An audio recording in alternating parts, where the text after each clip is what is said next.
Hello, what's up, guys? All right, so we are reviewing a First Amendment audio audit video.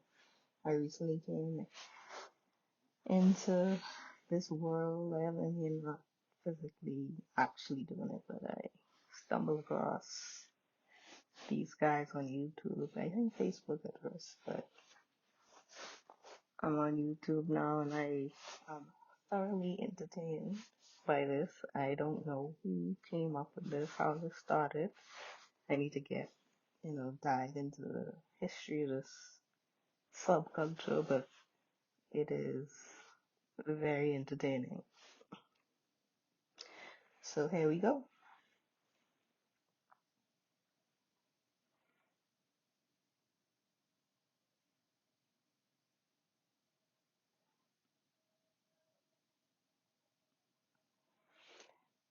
So these guys are in Colorado. They're about to audit City Hall.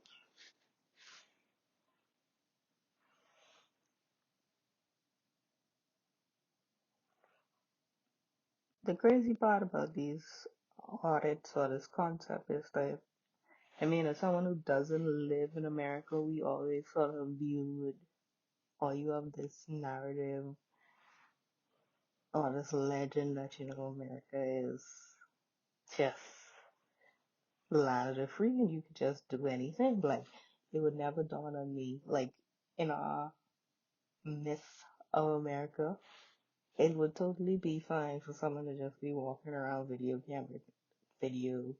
recording people or with their camera in public and people would not have a problem. Like, that's what we think from the outside in.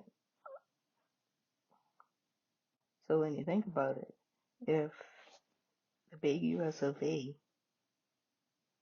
is susceptible to these, like, you know, type of abuses of, or these minuscule things could trigger like these, sort of abuses of people's rights.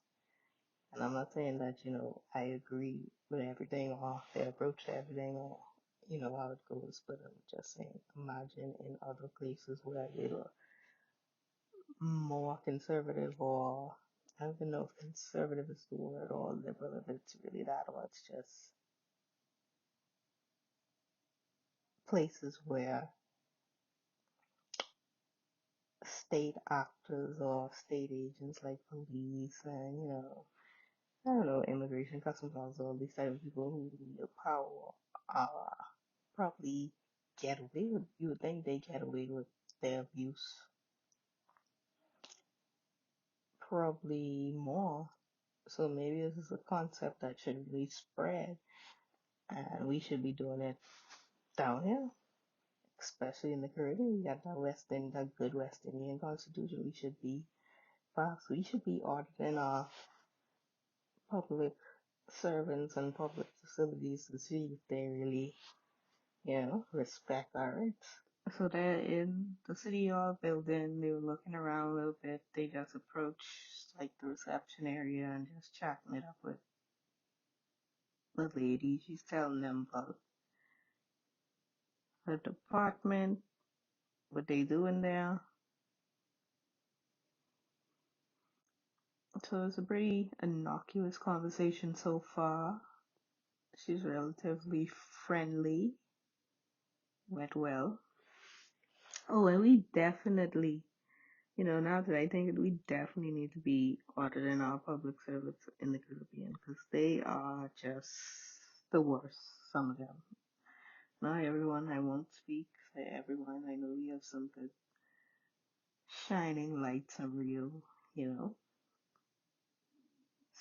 public servants here to serve, very friendly, very warm. But listen, you know what I'm talking about. You know what I mean. You know. Next time you go get your driver's license, you gotta go, I don't know, NIB, something to do with NIB registrar, trying to get some type of document, maybe a passport, I don't know. It's just terrible. They're about to enter a secure area. Well, that's what the sign labeled it as. They were checking to make sure they did not fall afoul of any of the rules. Like, the secure area sign said no weapons, no drugs, no this, no that. And it's like, okay, we don't have any of that.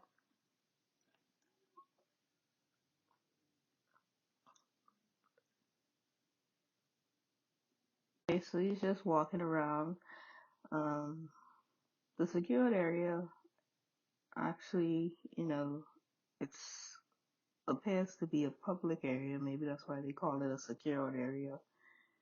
They have a lot of artwork of like some conference rooms, meetings rooms.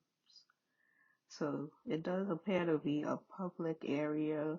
Perhaps they call it secured area because it's like, you would have been checked, so to speak, maybe gone through a metal detector. I don't know, maybe when they're having events, maybe when they're having some city meeting or council. Oh, he's like in the council meeting room, town hall meeting room, I guess, where they,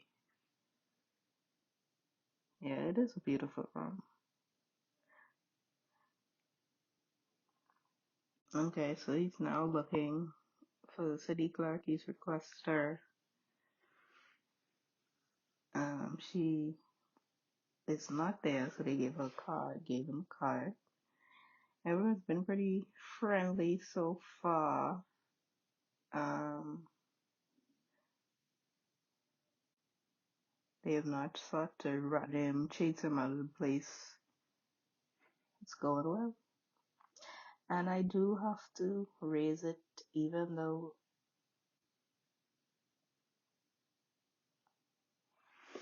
it may not be an issue, but I'm wondering if he looked a different way, meaning this auditor, if he was perhaps a different hue, so to speak, would he get the same um, warm welcome, so to speak?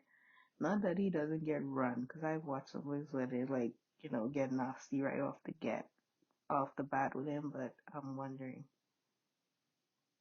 does that ever add an extra level of controversy or, hostility, suspicion? I don't know. I don't know if there are many, what the makeup of the auditor community is, but I would be curious to know, like, what the diversity is in this subculture.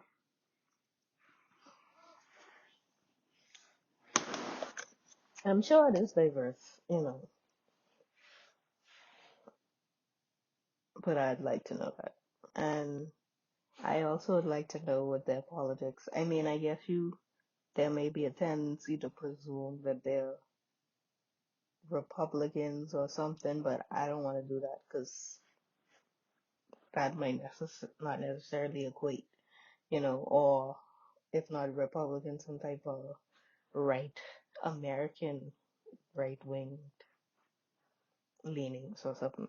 But I know, but I would like, be curious to chat up with one of them one day, maybe find out more what got them into this auditing, why they do it, um, what their beliefs are, what their views are on different constitutional issues. Do they have that the sort of belief in freedom or protecting the rights across the board, or is it in terms of rights, or is it different things, different levels to this? Doing good. Everyone was cool. Everyone's like, oh, man with the camera, man with the camera. Oh, okay, what are you recording? And now he has stumbled upon one very curious Caucasian woman Who wants to know, what are you doing? What are you doing? Why are you recording? So she's putting the questions to them. He's answering her. Very friendly. He's always a friendly guy, so I like about him. Even though he gets crazy.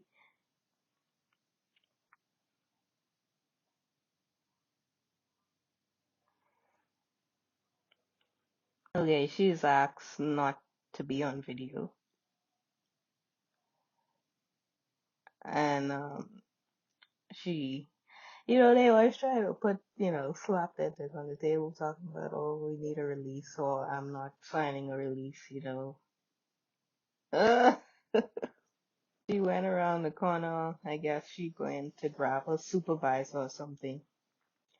So now he's trying to explain. Okay, so they're trying to get into the court because they want to go sit in the court or walk around the court, see the court. Um, so she went to grab her supervisor, who I guess she's gonna check, see if the room is empty. So, he just gave her the spiel that, I'm just here traveling the country, recording. The courtroom is actually, I think it's an interesting concept. This is a little bit of a digression, but I love that courtrooms universally sort of the same vibe, even in America, with all the resources. This courtroom, and it's a very completely nice, simple courtroom, but it could be a courtroom right in the Caribbean somewhere, to be honest. There's nothing really, you know. So they did let him in the court. They did let him, walk around, see the court. He could have recorded. There was no court in session. They didn't start yet, so they let him in. It is a public room. But I do think we need someone really needs to audit a court in the Caribbean, because, these people who work in these courts, they are just so like that guy. They just always have to be that guy, gotta be extra, like, you know, like this is not a public space like this, like the statutes and legislation doesn't say the court is a public place that's supposed to start at 10 and I could come in here.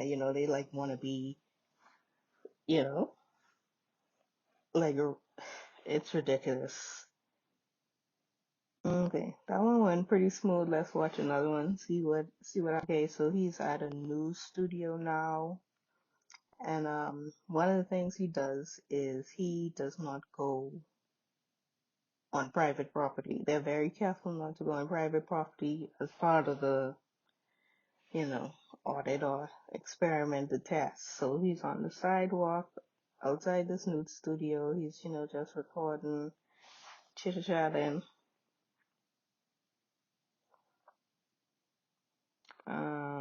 He sort of moved into a parking lot outside the fence. Okay, it's visitor parking. It has a sign that says visitor parking only. Um, and he's continuing to, check out the sites, just recording. Alright, so he's still outside the building. He's moved from the sidewalk. He's at the front door now, but he hasn't gone inside. He's just like, checking out the signs.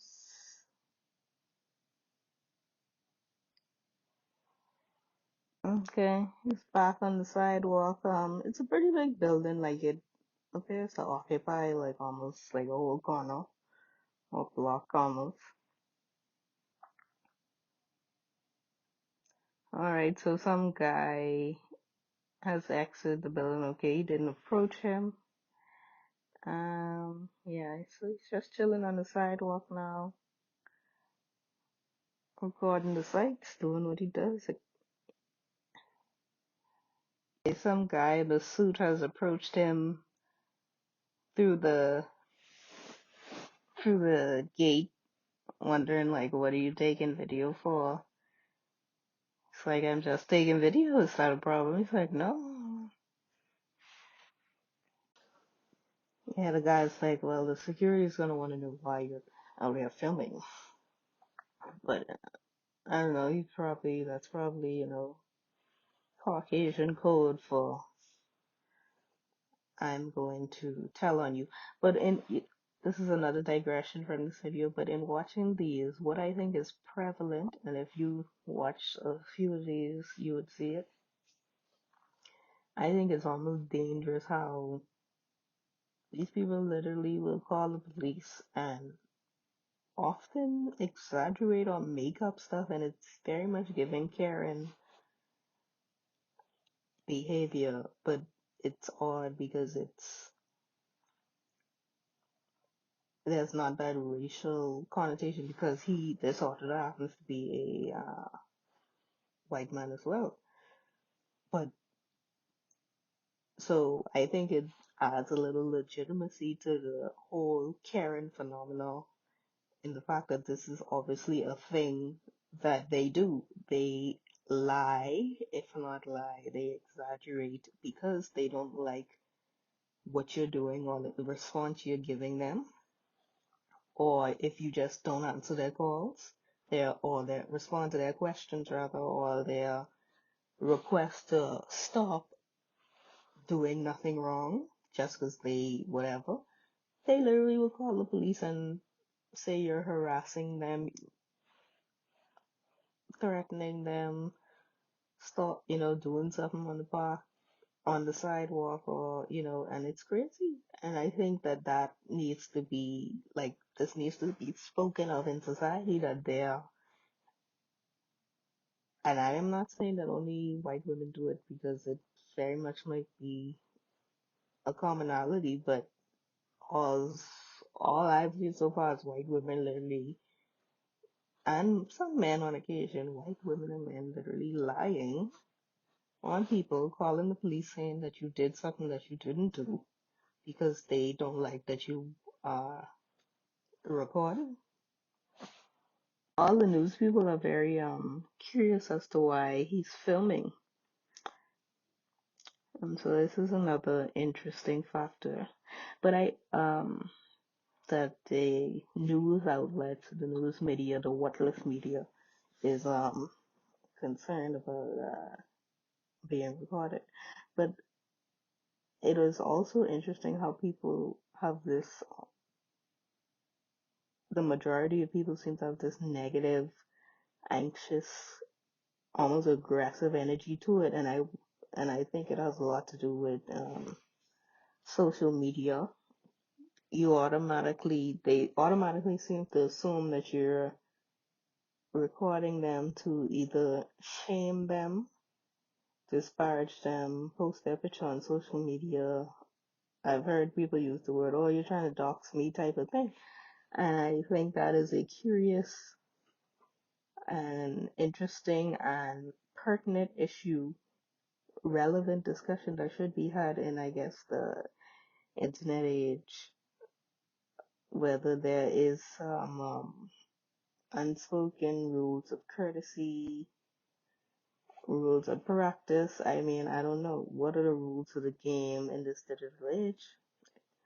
Because, I mean, if we are real, a lot of times when people posting your picture on social media, if you don't know them, it's probably not going to be something nice. Sometimes people blatantly lie on the internet. There's like no accountability. There's no sheriff in town, so to speak. So, these Karens, their agitation may be real and reasonable. But on the one hand, I do understand the auditor's point. Like, I'm not doing anything illegal. Why you just mosey along? If you don't want to be on it, mosey along. If you don't come up in my camera, if you don't want to be recorded. Security has approached him with an employee of the news station, and I guess they're, trying to figure out what's going on. What's going on? What you doing? What you doing? So he's So I am assuming that some station manager maybe he's questioning him about who he is, and oh, he might be a competitor and trade secrets. So we're concerned. And he's like, there are trade secrets in the parking lot, but he's sort of in his way breaking down his arguments, helping him to see like,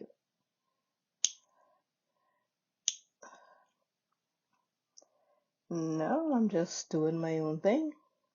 You're like, and so the manager or the guy is like, oh, it's just a little something, a little saddening about someone watching you or knowing you're being watched, and so you just are naturally curious. It's true, which is true.